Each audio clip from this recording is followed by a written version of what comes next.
Meus queridos ouvintes, amigos, irmãos, Gálatas capítulo 4, você que tem a Bíblia, ou pode, quer acompanhar, eu vou ler alguns versículos para todos, tá? Tenho certeza que todos serão abençoados nessa leitura e com certeza na explanação da palavra que segue logo após. Gálatas capítulo 4, versículos 12 até o versículo 19, ouça por favor. Sede qual eu sou, pois também eu sou como vós. Irmãos, assim vos suplico, em nada me ofendestes. E vós sabeis que vos preguei o evangelho a primeira vez por causa de uma enfermidade física. E posto que a minha enfermidade na carne vos foi uma tentação, contudo, não me revelaste desprezo nem desgosto. Antes, me recebestes como anjo de Deus, como o próprio Cristo Jesus. Que é feito, pois, da vossa exultação? Pois vos dou testemunho de que, se possível fora, teríeis arrancado os próprios olhos para dar a vocês. Tornei-me, porventura, vosso inimigo por vos dizer a verdade? Os que vos perseguiam não o fazem sinceramente, mas querem afastar-vos de mim, para que o vosso zelo seja em favor deles. É bom ser sempre zeloso pelo bem e não apenas quando estou presente convosco. Meus filhos, por quem, de novo, sofro as dores de parto até ser Cristo formado em vós. Essa mensagem, nessa carta de Paulo, do apóstolo Paulo aos Gálatas, queridos ouvintes, ela é muito difícil de imaginar, de receber essa revelação, haja vista o que eles estavam vivendo entre eles. Não é tão difícil porque a gente vê isso no mundo atual, a gente vê isso entre nós, entre famílias, entre colegas de trabalho, entre membros de igrejas, acontece muito isso. A tendência natural de um ser humano é encrencar, é criar problema, é gerar problema. E assim a gente vai vendo a vida se passando, né? A vida vai passando e a gente vai vendo algumas coisas que infelizmente acontecem como resultado de demanda, resultado de dificuldade. Nós temos visto aí muita gente falida, muita gente fracassada, muita gente triste, muita gente sofrendo, muita gente padecendo e muita gente despreparadíssima para o arrebatamento da igreja. Passou aqui, há uns 30 anos atrás, 30 e poucos anos, um grande avivamento espiritual. Eu peguei um pouco desse avivamento. Eu era recém-convertido, não tinha muita maturidade, não tinha muito conhecimento, ou quase nenhum. Mas mesmo assim eu pude ver muita coisa, eu vi muita coisa. Eu vi a glória de Deus operando nos cultos, eu vi a glória de Deus nas reuniões de oração, eu vi a glória de Deus nas vigílias, eu vi a glória de Deus nos cultos, lá no meio da roça, em qualquer lugar. Aonde passávamos, aonde chegávamos, a presença de Deus promovia, quando não promovia uma batalha espiritual, promovia um mover tremendo no coração das pessoas. Lindo demais. O avivamento é a manifestação derramada do Espírito Santo. Isso é sem controle, é sem controle. Há muitas conversões, há muitos batismos no Espírito Santo, há muito mover de Deus na vida das pessoas, há um despertamento, a igreja se incendeia, né? O povo de Deus vai para a luta, vai para a batalha e é assim algo maravilhoso. Os cultos, as reuniões, as orações, os montes, as madrugadas, tudo que você vai fazer, o Espírito Santo está lá, derramando-se em evidência de poder na vida das pessoas. É bonito demais. Aquele avivamento passou. Aquele grande avivamento passou. Hoje, nós vivemos em uma grande dependência da misericórdia de Deus. Não é mais aquele poder tremendo, aquela glória tremenda. Não é mais aquilo. Agora, hoje está mais devagar, mas as lutas são internas, as dificuldades continuam operando em nós. A igreja tem perdido um pouco da essência, perdido por conta do não avivamento, tem perdido algumas coisas. A igreja tem descido a um estado quase morno, a um estado tranquilo, né, mais tranquilo. Isso permite muita dificuldade no meio da gente. Claro que toda regra tem exceção, mas eu estou falando assim, generalizando o país, o mundo. As coisas não estão muito bonitas.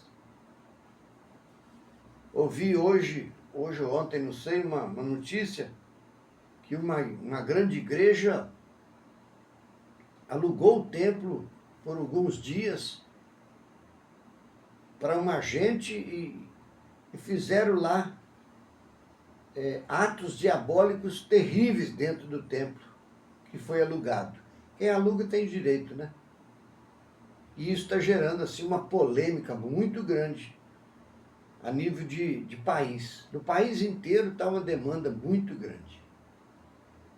A internet não está poupando mesmo. As pessoas estão indo para as redes e estão sentando o bambu. E isso está provocando assim uma situação muito difícil. Quem é líder hoje tem que tomar muito cuidado, tem que ter muita responsabilidade, tem que estar ativo, tem que estar avivado, tem que estar renovado, porque senão vai cometer erros, vai cometer falhas, sem perceber às vezes. Mas o resultado aparece. É sempre assim, quando a coisa está muito boa, o resultado aparece. Mas quando a coisa não está boa, o resultado também aparece. E eu quero falar para vocês, justamente sobre isso, o resultado. O resultado da prevaricação, o resultado da indolência, o resultado do sono, o resultado da preguiça, o resultado de uma falta de avivamento, o resultado desse comodismo religioso. O resultado está aí na vida de muita gente. A gente está vendo isso assim, a olho nu. Muita gente esfriando na vida cristã, na vida espiritual, muita gente esfriando na fé, esfriando na comunhão com o Senhor. É muita gente. É muita gente. Hoje pega uma pessoa, amanhã pega outra, depois pega outra, e costuma levar uma casa inteira. Costuma levar uma igreja inteira. Então, queridos ouvintes, o que precisamos é de algo que desperte a nossa vida, desperte-nos. Precisamos desesperadamente desse despertamento, estarmos sóbrios, né? Senão nós vamos cair numa situação difícil. O apóstolo Paulo, a exemplo, escreveu essa carta a uma igreja, a irmãos que ele conseguiu levá-los a Cristo e fundou a igreja lá naquela região. E eles passaram a congregar como igreja, os Gálatas. E ele escreveu esse tópico da carta, capítulo 4, 12 à frente, no momento em que ele percebia neles uma perca, um prejuízo.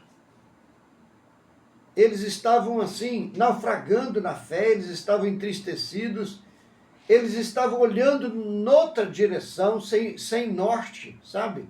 Olhando na direção comum, natural, tomando decisões baseadas em sintomas, baseadas em como estou, E isso estava dando assim um prejuízo tremendo de grande à igreja e a cada um deles, em geral.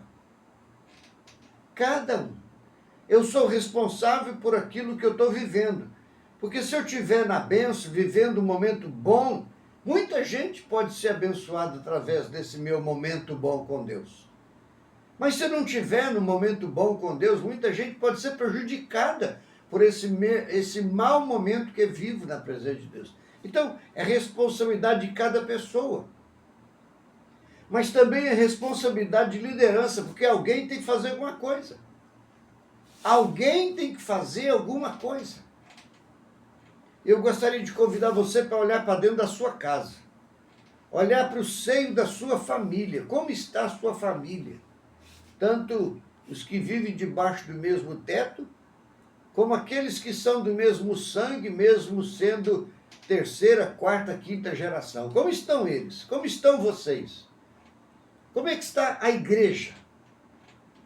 O corpo de Cristo, como é que está ela? Falando de denominação, falando de, em geral, né? Em geral, como nós estamos?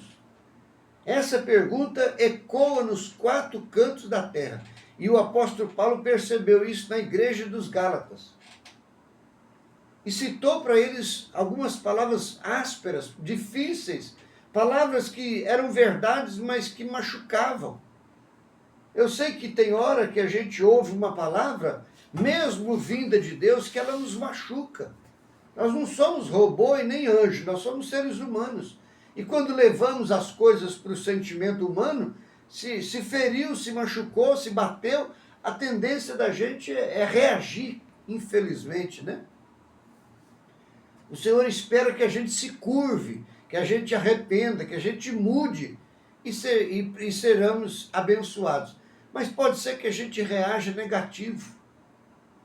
Pode ser que muita gente tenha saído das igrejas entristecido, enraivecido, discordando. Pode ser. E isso tudo gera uma dificuldade, isso tudo gera um problema. Eu volto a dizer, se você está bem, muita gente vai colher esse bem seu. Mas se você está mal, muita gente também vai ser contaminada por esse mal seu. Cada um é responsável. Cada um é responsável nessa hora. E aqui o apóstolo Paulo começa a falar para eles, eu sei que vocês estão presos em situações muito difíceis. Vocês sabem disso, que o meu amor por vocês foi muito grande. E se fosse preciso, eu arrancava os meus olhos para vocês enxergarem. Vai entender isso na íntegra. Vai entender isso na minuciosidade do coração do apóstolo Paulo. Eu arranco os meus olhos para vocês poderem enxergar. Isso é amor, é demonstração de amor. É uma demonstração da graça de Deus. Isso foi um tempo. O tempo em que eles foram atraídos para a presença de Deus. O tempo em que eles perceberam que o amor deste homem por eles era maior do que qualquer outra coisa que eles conheciam até o momento. E isso fez com que eles atentassem para a pregação, crescem nela, quisessem ela, e automaticamente quiseram Jesus. E aí formou a igreja. E aí estabeleceu a igreja dos Gálatas. Tornou-se um povo, tornou-se um grande povo, um povo abençoado. E o apóstolo Paulo foi para outra região, está com saúde agora, vou continuar a obra missionária. E foi para outro campo, e agora eles não tinham aquela presença daquele apóstolo, todo dia ministrando, todo dia falando, todo dia mostrando para eles na prática experiências maravilhosas. Agora eles ficaram só, ficaram neutros, ficaram comuns. E nesse estado humano, muita situação difícil se agravou na vida deles. E o motivo real dessa carta, ele diz assim, se for preciso, de novo, eu sofro as dores do parto até que Cristo seja formado em vós. Primeira coisa, queridos ouvintes, a gente não pode dizer eu tenho minha religião. Isso não muda em nada. Isso não quer dizer nada. Porque o mundo sempre teve a religião e sempre teve a dificuldade. A expressão do apóstolo Paulo, até que Cristo seja formado em vós, é que a nossa vida, quando a gente passa a conhecer o Senhor Jesus, tem que passar por um processo de ele ser formado em nós. Ou seja, nunca mais voltaremos a esse processo de ele ser formado em nós. Ou seja, nunca mais voltaremos a esse mundo de pecado, de dificuldade. Nunca mais seremos aquela pessoa de antes. Nunca mais nós vamos viver esse fracasso. Nunca mais nós vamos viver essa natureza pecaminosa, porque nós agora estamos em Cristo. O Senhor está formado dentro de mim. Impossível escapar dele. Ao passo que outras pessoas, pelo pouco tempo que conhecem o Senhor Jesus, pelos poucos recursos que tem de uma experiência, de alguma coisa assim que constata Cristo, poucas coisas, pode ser que você não esteja formado em Cristo, e Cristo não esteja formado em vocês. Pode ser que uma raiva te leve para um lado, para outro, pode ser que um vento de doutrina, pode ser que um ensinamento novo, pode ser que uma conversa fiada, pode ser que qualquer coisa que soprar contra você, possa desviar você, possa atrapalhar a sua comunhão, possa ofuscar a sua visão, possa torcer sua cabeça para você olhar noutra direção. Pode ser. Tem muita gente que abandonou o Senhor Jesus e voltou para a lama. É como o apóstolo falou lá, você não adianta dar banho em porco. Você dá o banho nele, passa perfume, solta, ele vai enfiar no barro. É o estado natural. Quer dizer, se a gente não converter, não mudar totalmente a natureza da gente, se Cristo não for formado na gente, não consegue. A religião é impotente para com isso. A religião não consegue mudar um homem, não consegue manter uma pessoa no altar de Deus, não consegue, ela é fraca, ela é frágil, ela é mínima, ela é incapaz disso. Mas se Cristo for formado da gente, aleluia, não tem não desse negócio não. Se a minha boca tiver Cristo, meu amigo, só vou falar disso. Se a minha mente, o meu coração, se a minha alma, se o meu espírito, se todo o meu ser tiver formado Cristo nele, já era. O mundo não presta mais para mim, não.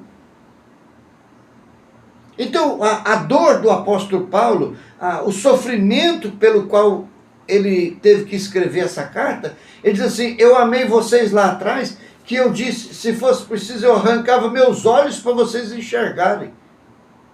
Mas agora, vocês conhecem a pregação, vocês conhecem a mensagem, vocês conhecem um monte de coisa. Agora, o que me resta é, se for preciso, sofrer de novo as dores de parto, entrar naquele processo de vocês serem libertos. Isso é uma guerra. Queridos ouvintes, isso é uma guerra. Pode ser que alguém esteja aí sofrendo uma guerra por sua causa. Pode ser que alguém esteja chorando aí por sua causa. Pode ser que alguém esteja aí morrendo de jejum por sua causa. Pode ser que alguém esteja se responsabilizando pela sua vida e está lutando aí de unha e dente. Talvez você não sabe, você está dormindo, mas às vezes na madrugada por aí afora pode ter alguém sofrendo a dor do parto, pagando o preço, enfrentando os demônios, enfrentando as trevas, enfrentando o mal que tem tentado na sua vida te arrastar, te cegar, te segurar. E tem alguém na brecha pagando um preço por você. Pode ser que a igreja parou a caminhada para pagar um preço por você. Pode ser. Pode ser que alguém que deveria estar louvando a Deus em gratidão, está chorando aí por causa do seu nome. Porque você pode esconder um monte de coisa, mas o Espírito de Deus intercede por nós com gemidos inexprimíveis. Se você não sabia disso, fica sabendo. Então pode ser que o Espírito Santo esteja chorando a Deus por você através dos olhos de alguém, de um senhor, de uma senhora, de alguém que o Senhor coloca na brecha por sua causa. Quantas vezes eu já ouvi o Senhor mandar pessoas pagar um preço por outras pessoas? Eu quero que você jejue por ele, por ela. Eu quero que vocês façam um voto por ela, por ele. Eu quero que vocês cumpram um propósito aí em prol do fulano, da Beltrana. O Senhor fala isso. O Senhor manda pessoas, ele pede de pessoas sacrifícios por vidas, outras vai depender do estado que essa pessoa está vivendo. Porque se o Senhor sabe que se você está cometendo um erro e o seu pé está vacilando e você pode dar um passo fatal para a sua morte, para a sua derrota, para a sua escravidão total, então pode ser que alguém esteja sentindo dores de parto de novo por você. É nascer, é renascer, é nascer de novo. Quantas vezes o Senhor Jesus mandou perdoar? 70 até 70 vezes 7. Isso é pagar o preço, isso é chorar, isso é sofrer, isso é carregar o peso que custa a dor do parto, para você não morrer, para você não se perder, para você não ficar em trevas. Eu tenho certeza que o Senhor já levantou muita gente para orar por mim, para chorar por mim, para pagar um preço pela minha vida. Tenho certeza que sim, e continua pagando. Ainda mais se eu estiver vacilando, ainda mais se eu estiver lento, se eu estiver lerdo, se eu estiver assim, carnal, sabe? Seduzido ao mal. Ainda mais se eu estiver nessa fragilidade. Agora, se eu estiver bem no espírito, na unção, não é tanto. É só manter. Mas eu gostaria que você soubesse que pode ser que o Senhor está requisitando pessoas para de novo sentir a dor do parto pela sua vida, por amor a você. É melhor Ele levar pessoas a sofrer por minha causa do que eu ganhar o inferno como condenação. Do que eu cair no fracasso, de eu cair no descrédito, de eu ser lançado fora, de eu não prestar para nada. Então, meus queridos ouvintes, é você que tem que saber esse termômetro da sua vida espiritual. É você que tem que saber. Uma coisa eu já te digo, se você se garante só dizer que eu tenho minha religião, então você tem que correr para os braços e para o altar do Senhor, chorar nos pés dele, porque a sua situação não é boa. Eu nunca vi religião segurar ninguém. Eu nunca vi religião dar conta de ninguém, não dá conta, não consegue. As pessoas estão lá cumprindo as tabelas religiosas, cumprindo os programas religiosos, é só aquilo. Mas no íntimo elas estão pecando, elas estão falindo, elas estão se escravizando e complicando a vida de muitos que estão à sua volta. Religiosidade não quer dizer nada. Eu tenho minha religião, pastor, meus sentimentos, meus pêsames. Porque isso é o ponto número 1 do fracasso. A sua religião não dá conta de você. A sua religião é impotente quanto a cuidar de você. Fique sabendo disso. Agora, se você entregar sua vida para Jesus, ser acobertado pelo sangue de Jesus, o Espírito Santo vai passar a reinar na sua vida. Ele é vivo, ele sim é vivo. Aonde você vai, ele mexe na sua consciência, ele mexe no seu coração, ele manda recados para você, ele usa outras pessoas para te falar. Ele diz assim, vamos para frente, vamos para cima, sai disso aí, tira o pé daquilo, larga aquilo lá, abre mão daquilo outro, sai daí, vem para a minha presença. E assim, a pessoa caminha na fé. A pessoa caminha bem. Pode estar padecendo, pode estar passando por luta, não tem problema. Mas internamente está bem, está ligado. Louvado seja Deus, está com vida. Ô glória! Pastor, eu tenho chorado tanto no altar de Deus. Meu amigo, só chora quem está vivo. Só chora quem está na intimidade do Senhor. Só chora quem está na presença dEle. Agora, se você tivesse morto, você não está sentindo nada. Porque morto não sente nada. Está cheio de morto religioso por aí, não sente nada. Nem dentro, nem fora, nem no momento da reunião sente, quanto mais depois. Então presta atenção nisso. Um dia o apóstolo Paulo diz, se for preciso, portanto que eu te amo, portanto que eu amo a sua alma, eu arranco os meus olhos e dou para você enxergar. Tem gente fazendo assim por outras pessoas. E depois ele fala assim, olha, eu não abro mão de você não. Eu não abro mão da sua vida não. Você não está julgado de escanteio não. Porque por você eu tenho sentido de novo as dores do parto. Quer dizer, para você renascer. O que interessa, pastor? O que interessa é você renascer.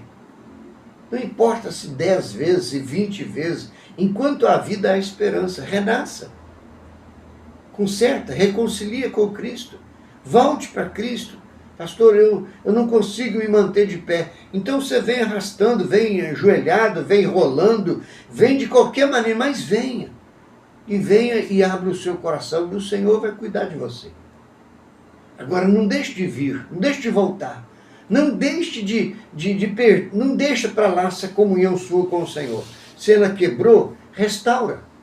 O Senhor está de braço aberto dizendo, vem para cá, vem para a minha presença. Você errou, eu sei que ser humano erra mesmo. Eu te perdoo, eu te comprei com o meu preço de sangue. Eu sei o que eu fiz na cruz do Calvário por sua vida. Agora, se for preciso, eu padeço de novo. Eu desci nessa terra para mostrar para vocês que o meu reino é real, é verdadeiro. Se for preciso, eu desço de novo. O que for preciso para te alcançar, o que for preciso para te tirar dessa religiosidade, dessa falência, dessa morte espiritual, eu faço de novo para você ficar na minha presença, diz o Senhor Jesus. E o apóstolo Paulo, que representa a igreja, diz assim, eu vou sentir de novo dores de parto por você. Eu vou jejuar pela sua vida, eu vou orar pela sua vida, eu vou subir aos montes pela sua vida, eu vou acordar na madrugada, eu vou botar os meus joelhos no chão por sua vida, eu vou padecer, eu vou abrir mão da minha vida, dos meus privilégios, eu vou abrir mão do meu descanso, eu vou abrir mão de meu momento bom e vou dedicá-lo a você, em Deus. Oh, glórias! Alguém pode estar sentindo bem, achando que você está morrendo e vai acabar morrendo mesmo. Mas alguém não abre mão de você. E alguém está lutando por você. E alguém está rebolando para você alcançar a graça de Deus. Sabe por que o Espírito de Deus me trouxe essa mensagem, revelou essa mensagem? Porque é Ele que se importa com você. Porque Ele já te deu uma chance. Agora você fica para lá, Ele pode dizer assim, tá bom, eu dei uma chance. Agora é com Ele, não quis, tchau, bau, bau. Mas Ele não é assim. Ele não é assim. Ele não abre mão de você. Ele não abre mão de você. Enquanto há vida, há esperança. E Ele está no seu encalço. Se for preciso, Ele vai sentir dores de parto por você. Volte, mas volta correndo. Larga esse pecado, larga esse erro, larga esse peso de consciência, sai daí. Vem para a presença de Deus. Tem nada melhor nessa vida do que andar na presença do Senhor, com liberdade. O mundo pode tacar pedra do jeito que for. Você fica na presença de Deus e está tudo certo, em nome de Jesus. Programa A Determinação Profética. A hora é essa.